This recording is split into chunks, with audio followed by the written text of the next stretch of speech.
நான் ஒரு 2 செய்திகளை மட்டும் உங்களுக்கு சொல்லுகிறேன். ஒரு பெண், அந்த பெண்ணை ஒருவர் பேட்டி எடுக்கிறார். அவளுக்கு ஒரு 67 வயசு இருக்கும். அவள் சொல்கிறா, ஐ எம் 67 அப்படின்றா. கேள்வி என்ன தெரியுமா? நீ மகிழ்ச்சியாக இருக்கிறாயா? எஸ் அப்படி இங்கிலீஷில், அது இங்கிலீஷ் பொம்பளை. எஸ் அப்படின்றது. R you married? எஸ் அப்படின்னு. ஆர் யூ ஹாப்பி அப்படின்னு உடனே நம்ம ஊரில் ஒன்றும் இல்லை, கல்யாணமானவங்களை பார்த்து யார்கிட்டயாவது கேட்டு பாருங்களேன், ஆர் யூ ஹாப்பி அப்படின்னா yes I am happy. Are you married? இப்போ இந்த வயசில் நமக்கு கிடைக்கிற செய்தி என்ன தெரியுமா? இந்த உலகத்திலேயே சூப்பரானது லவ் தான், சூப்பரானது லவ் பண்ணுறவங்களை கல்யாணம் பண்ணிக்கிறதா அப்படின்னு நான் நினச்சிட்டு இருந்தேன்னா, முதல்ல இதுங்க தான் சந்தோஷமாக இருக்கணும். இதுங்க எல்லாம் சோகமாக இருக்குதுங்களா? அப்போ ஒரு உண்மை தெரியுதா? லவ் பண்ணுறதும் கல்யாணம் பண்ணுறதும் வாழ்க்கையின் அதி அற்புதமான மகிழ்ச்சியான விஷயம்னு 16 வயசில் தோணும், 25 வயசில் தப்புன்னு தோணும். அதனால இப்போவே வாழ்க்கையில் நான் ஒரு ரொம்ப சூட்சமான ஒரு விஷயத்தை சொல்லித்தரேன். இந்த வயசு எப்படி பயன்படுத்த தெரியுமா? லவ் பண்ணி மற்ற விஷயங்களை சிக்கிக்காது. இந்த வயசில் 23 வயசு தாண்டட்டும். ஏன் சொல்கிறேன் தெரியுமா? 23 வயசு வரைக்கும் நீ இந்த சிக்கலில் ஈடுபட்டுட்டேன்னா 23 வயசு வரைக்கும் நீ செய்கிற சாதனைகளில் ஒரு பின்னடைவு வரும். ரொம்ப ப்ராக்டிக்கலாக சொல்கிறேன் நான். இந்த பின்னடைவு என்ன செய்யும்னா, என்னை ஒரு அம்பு போல் பாய்வதிலிருந்து என் எனர்ஜியை தடுக்கும்.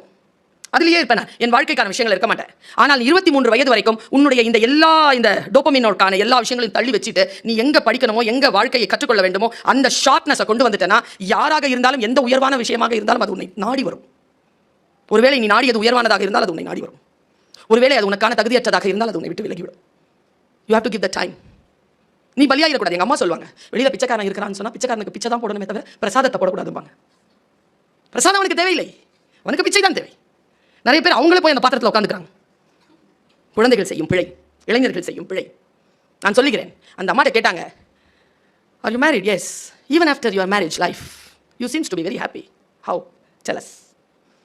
கல்யாணமானதற்கு பிறகும் நீ இவ்வளவு மகிழ்ச்சியாக இருக்கிறாய், என்ன ரகசியம் சொல்? அந்த பெண் சொன்ன ரகசியம் சூப்பர்.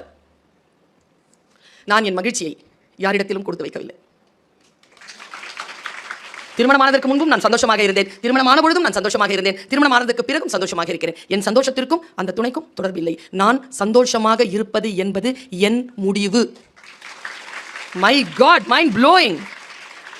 போய் உங்கள் டைரிகளை எழுதி வைத்துக் கொள்ளுங்கள். நீங்கள் மகிழ்ச்சியாக இருப்பது என்பது உங்கள் முடிவு. உங்கள் மகிழ்ச்சியை மற்றவர்களிடத்தில் கொடுக்காதீர்கள். இதோ நான் இன்னொரு இறகை தந்துவிட்டேன். Be happy. ப்ராப்ளம் தானே? என்ன ப்ராப்ளம், என்ன ப்ராப்ளம்ங்கிறத புரிஞ்சுக்கோ. ப்ராப்ளத்துக்கான சால்வேஷன் பாசிபிலிட்டிஸை பாரு. பாசிபிலிட்டிஸ்ல இருந்து ஒரு சால்வேஷன் கொண்டு போ. சால்வேஷனுக்குள்ள கொண்டு போயிடு. ஒன்றும் இல்லை, சில பேர் வளர்றதை பார்த்தா எனக்கு சிரிப்பாக வரும். கோபத்தில் நான் கோபப்படுவதை நிறுத்தி பல நாட்கள் ஆயிடுச்சு. யாரோ ஒருவர் செய்யும் பிழைக்கு எனக்கு ஏன் நான் தண்டனை கொடுக்க வேண்டும்? அதற்கு பேர் தான் கோபம். என் நரம்புகள் தானே பாதிக்கப்படுகின்றன, என் ரத்தம் தானே கொதிக்கிறது, எனக்கு தானே எல்லா பிரச்சனைகளும் வருது. நான் யாரோ ஒருத்தங்க தப்பு செஞ்சாங்கன்னா அதுக்கு சில பேர் கோவத்தில் சூப்பராக பேசுவாங்க. ஆமாம் சார் மேடம், ரொம்ப கவனித்து பார்த்தீங்கன்னா சிரிப்பு வந்துடும். நான் செத்தாலும் வாசப்படியை முதிக்க மாட்டேன். நீ தான் செத்துருவியே. நான் செத்தாலும் உன் மூஞ்சில முடிக்க மாட்டேன். Thank you so much. நல்லாவா இருக்கும் அது? ஏய், தெரியாம தான் கேட்குறேன், தெரிஞ்சு கேட்குறேன், சொல்லு. ஏய், நான் உன்னை சொல்வேன், நீ தப்பா நினச்சிக்க மாட்டியே, தப்பா நினைக்கிற மாதிரி ஏதோ சொல்ல போற, சொல்லு. I am ready, I am ready. நம்ம மனசை பதற வைக்கிறது இருக்குல்ல, பதறாத. நிதானம், பதறாத. நான் ஒழுங்கா ட்ரெஸ் பண்ணிட்டு வந்திருக்கேனா இப்படி தான் போவேன் காலேஜுக்கு. இதை விட சூப்பராக போவேன். வானத்தில் இந்த பராசக்தி இறங்குற மாதிரி இறங்குவேன். என்னுடைய ஸ்கார்பியோவில் என் டிபார்ட்மெண்ட்டில் இறங்கி உள்ளே போய் அப்படி உட்காந்து அட்டெண்டன்ஸ்லாம் எடுத்து வச்சுட்டு கிளாஸ் எப்போன்னு சொல்லி பார்த்துட்டு அப்படி உட்காருவேன். எங்கள் சீனியர் டீச்சர் தான் இப்போ ரிட்டையர்ட் ஆகிட்டாங்க. அவங்க சொல்லுவாங்க, என்ன இப்போ 2 டல்லாக இருக்கிறேன், வீட்டில் ஏதாவது பிரச்சனையா? ஓ, நான் நல்லா தானே இருக்கிறேன். அதாவது இந்த உலகம் என்ன செய்யும்னா, நம்ம முகத்தில் ஒரு சின்ன கவலை ரேகை வந்தவுடனே அது சிரிக்கும். உங்கள் எல்லாருக்கும் சொல்லித்தரேன். யார் நம்மளை கவலைப்படணும்னு வேலைகளை செய்கிறாங்களோ அவங்க முன்னால் கவலைப்படாமல் இருக்கிறது தான் ஒரே பதில். சரியா? நம்ம நாசமாக போயிடணும்னு நினைக்கிறவங்களுக்கு முன்னால் ஜெயிச்சு காட்டுறது தான் அவங்களுக்கு நாம கொடுக்குற பதில். இல்லை, நம்மளை அழ வைக்கணும்னு முடிவு பண்ணியிருக்கிறவங்களுக்கு முன்னால் அழாமல் இருக்கிறது தான் அவர்களுக்கு கொடுக்கின்ற பதில். என் பிள்ளைகளே, நான் எப்பொழுதும் சொல்லுகின்ற 30 ஆண்டு காலமாக எனக்கு நானே சொல்லிக் கொள்கின்ற அதே மந்திர சொல்லை தருகிறேன். உடலில் இருந்து துக்கமாக இருக்கும் பொழுது கண்ணீர் வரும். அது ரொம்ப உப்பு கறிக்கும். அப்படியே வாயில் போயிடுச்சுன்னா உப்பு கறி. ஆனால் ஒன்று சொல்கிறேன், முடிவு பண்ணிட்டேன்னு வச்சுக்கேன், அதே உப்பு தண்ணியை கண்ணிலேருந்து வழிய விடாத, இப்படி வழிய விடு, இப்படி வழி வேர்வையாக்கு. நான் சொன்னல 33 வருஷம் உழைச்சிருக்கிறேன்னு. உன்னுடைய மொபைல்ல நான் வந்து நிக்கிறேன் அப்படின்னா நான் ஏதோ உன்னுடைய மொபைல்ல வந்து என் வீட்ல இருந்து நிக்கல. 32 நாடுகளுக்கு பயணம், 38 மாவட்டங்களுக்கும் பயணம், இந்தியாவின் பிற மாநிலங்களுக்கு பயணம். என் கால்கள் இரண்டும் வீங்க வீங்க சென்று நான் பயணம் செய்து பேசினது உங்க மொபைல்ல. இருந்த இடத்துல இருந்து இல்ல. ஆனா என்ன, நல்லா நீ வந்து உன்னை தயார் பண்ணிட்டேன்னு வச்சுக்கேன். 32 நாடுகளுக்கு போயிருக்கிறல, ஒரு டிக்கெட்டை கூட என் சொந்த செலவில் வாங்கினது இல்லை. பணத்தை பத்தி கவலையப்பட வேண்டாம். கற்றவருக்கு கையில பிடிச்சுக்கோ கல்வியை. சென்ற இடமெல்லாம் சார் நாம் சில தவறுகளை எங்கே எல்லாம் நிகழ்த்துகிறோம், அதிலிருந்து எல்லாம் விடுதலை பெற்று எப்படி இறகுகளை சேர்த்துக் கொண்டு அதை சிறகாக்குவது என்பதுதான் என்னுடைய கருத்து. அதை நான் சொல்லிக்கொண்டே இருக்கிறேன். இன்னும் ஒரே ஒரு பாயிண்ட் மட்டும் சொல்லிடுறேன். அதை நான் ஏற்கனவே பேசி இருக்கிறேன். நீங்கள் அதை சரியாக உள்வாங்கிக் கொள்வீர்கள் என்கின்ற நம்பிக்கையோடு அதை சொல்கிறேன். எனக்கு யாராவது பேசுனா கேட்கறது பிடிக்கும் பேசுறதை விட. அதனால தான் நல்ல ஸ்பீக்கராக இருக்கிறேன்னு நான் நினைக்கிறேன். பேச்சாளருக்கான வேலை பேசிக்கிட்டே இருக்கிறதில்ல, படிக்கிறதும்.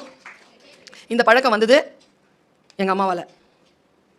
எங்கள் அம்மா எங்கள் வீட்டுக்கு யார் விருந்தினர்கள் வந்தாலும் எங்கள் 5 பேரையும் வரிசையாக நிற்க வச்சு அறிவுரை சொல்லுவாங்க. சொச்சோன்னு ஒரு எவ்வளோ கஷ்டமாக இருக்கும்ல மேடம். ஆனால் அது எவ்வளோ நல்லது தெரியுமா? அந்த ப்ராக்டிஸே விட்டுட்டோம். நம்ம பேச்சே கேட்க மாட்டேங்குது, அதை நான் அடுத்தவங்க பேச்சை கேட்க. அப்படி இல்லை மேடம், நம்ம பேச்சை கேட்காததெல்லாம் அடுத்தவங்க பேச்சை கேட்கும். என் வீட்லையும் அப்படி தான். எனக்கு 3 சித்தப்பா, ஒரு பெரியப்பா சார், ஒரு அத்தை. மாதம் வருவாங்க, நிற்க வச்சுருவாங்க. எங்கள் அம்மா தனித்தனியாக தான் வருவாங்க. டிஃபன் காஃபிலாம் சாப்பிட்டுட்டு அவங்க நல்லா குடும்ப விஷயம்லாம் பேசிட்டு எங்கள் அம்மாவும் போகும். அவங்க அப்படி சொல்லுவாங்களான்னு எங்கள் அம்மா எங்ககிட்ட சொன்னதில்லை. எங்கள் 5 பேரும் நிற்க வச்சு ஏதாவது அட்வைஸ் சொல்லுங்கள் பாய்ஜான். ஒரு பேச்சு கேட்கறது இல்லை. இந்த 3வது எனக்கு ஒரு அண்ணன், ஒரு அக்கா, ஒரு தம்பி, ஒரு தங்கச்சி. 3வது நான் தான். இந்த 3வது இதுக்கு சொல்லுங்க அறிவுரை, நிறைய சொல்லுங்க, கேளு. எங்க சோகம் தெரியுமா? 3 சித்தப்பால ஒரு சித்தப்பாக்கு அட்வைஸ் பண்ண தெரியாது. அது கூட சோகம் இல்லை மேடம், தனக்கு அட்வைஸ் பண்ண தெரியாதுன்னு அவருக்கு தெரியாது. எப்படி இருக்கும்? இந்த மாதிரி எல்லாம் பேச்செல்லாம் கேட்டு வளர்ந்தவனா. நிறைய சாப்பிடணும், இவ்வளோ சாப்பிடணும்னு சொல்வார். அப்போதான் வலுவா இருக்க முடியும். யோசித்து பார்த்தா நமக்கான சொல் எங்கேயோ இப்போ 282 பக்கம் புத்தகத்தை படிக்கிறேன். அதில் 261வது பக்கத்தில் 4வது பேராவில் 3வது வரி எனக்கான வரி. மொத்த புக்கையும் அந்த ஒரு வரிக்காக நான் கடந்தாகணும். எல்லாருக்கும் அறுவடை பண்ண முடியாது. அதுல ஏதோ ஒன்று, இந்த மூங்கில் காட்டில் எந்த மூங்கில் புல்லாங்குழல் என்று நான் கேட்பேன்.